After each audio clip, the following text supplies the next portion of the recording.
আসসালামু আলাইকুম dear viewers. আজকে সেনাবাহিনীর লিখিত পরীক্ষা নিয়ে আসলে আজকে আলোচনা করব। এর আগে দুইটা পর্ব ছিল আমার, যেটাতে আমি বাংলা এবং ইংরেজি নিয়ে কথা বলেছি। আজকে আমি গণিত বিষয় নিয়ে কথা বলবো। এটা হচ্ছে নমুনা প্রশ্ন 1। আমি নমুনা প্রশ্ন 1 নিয়েই কথা বলছি। আসলে লিখিত পরীক্ষার প্রস্তুতিটা খুবই গুরুত্বপূর্ণ।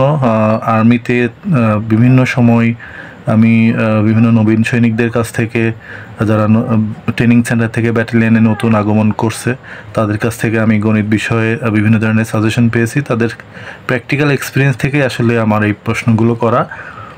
তারপরে আমরা যেভাবে পরীক্ষা দিয়েছিলাম সেগুলোর সাথে অ্যাডজাস্ট করে আসলে প্রশ্নগুলো করা, সুতরাং বেশ ইফেক্টিভ হবে এটা। আজকের এই ভিডিওতে আমি দেখানোর চেষ্টা করব আসলে কোন কোন ধরনের প্রশ্ন আসে এখানে, আর কি ধরনের প্রস্তুতি আমাদেরকে নিতে হবে। লিখিত পরীক্ষায় কী বিষয় থেকে প্রশ্ন আসে এগুলো তো আমরা জানি, কিন্তু গণিত বিষয়ের অনেক কনফিউশন থাকে। অনেক ক্যান্ডিডেট আছে যারা গণিত বিষয়ে ভালো করতে পারে না, আসলে সিলেকশনটা এড়িয়ে যায় বা মিস হয়ে যায় ওই সময়। গণিত বিষয়ে সবসময় একই মার্কসের পরীক্ষা থাকে না, 10 মার্কস থাকে, অনেক সময় 15 মার্কস থাকে, কোনো সময় পাটিগণিত থাকে, একটা বীজগণিত থাকে, কিছু জ্যামিতি থাকে, কিছু সময় পরিমিতি থাকে। সব মিলিয়ে একবার এক এক রকমের হয়, এক একটা মাঠে এক এক রকমভাবে প্রশ্ন হয়। আসলে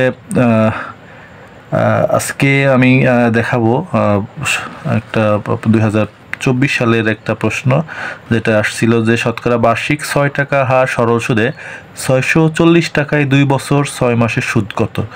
আসলে এই অঙ্কটা অনেকেই যারা নতুন বা অঙ্ক নিয়ে একটু কনফিউশন বা একটু ভীতি আছে, তাদের জন্য একটু টাফ আছে। এই অঙ্কগুলো খুব প্র্যাকটিস করতে হবে। সরল সুদ কষার অঙ্কগুলো একটু প্র্যাকটিস না করলে আসলে ভালো করা খুব টাফ। সেক্ষেত্রে আমি বলবো যে রেগুলার যদি অঙ্ক প্র্যাকটিস করেন তাহলে আমার এইগুলোতে ভালো করা সম্ভব। দেখেন, এই যে শতকরা বা সরল সুদের যে অঙ্কগুলো আছে, বৈকিক নিয়মের যে অঙ্কগুলো আছে, এগুলো কিন্তু একটা খুবই সহজ অঙ্ক, কিন্তু প্র্যাকটিসের অভাবে আমাদের অনেক ক্যান্ডিডেট আছে এটা ভালো করতে পারে না। সুতরাং আমাদের এই বিষয়টা নিয়ে একটু খেয়াল রাখতে হবে। এই পরীক্ষাতে আমি দেখেছিলাম যে স্বাভাবিকভাবে পাটিগণিত থেকে একটা প্রশ্ন আসছে যেটার মার্কস 5, আবার বীজগণিত থেকে একটা প্রশ্ন আসছে সেটা হচ্ছে 5 মার্কস, এই 10 মার্কসই ছিল। তাছাড়া আছে স্বাভাবিকভাবে জ্যামিতি থেকে অনেক সময় প্রশ্ন আসে, তারপরে বিভিন্ন ধরনের ছোট ছোট কোশ্চেন আসে, লগ থেকে আসে, ধারা থেকে আসে। তো একবার এক এক রকম আসে। সুতরাং আমাদের প্রস্তুতি যখন নিতে হবে তখন সব বিষয়ে প্রস্তুতি নেওয়া সবচেয়ে বেটার। এরপরে আসছিল বীজগণিত। আমি বীজগণিতের অঙ্কটা দেখাবো। আসলে x + y + z = 15 এবং x² y² + z² = 83 হলে xy + yz + zx এর মান কত। আমরা স্বাভাবিকভাবে এটার মান বসিয়ে দিয়ে আমরা সূত্র অ্যাপ্লাই করলে এটার উত্তর বের হয়ে যাবে। এইটা আপনার যথেষ্ট প্র্যাকটিসের ব্যাপার, সূত্রগুলো মনে রাখা।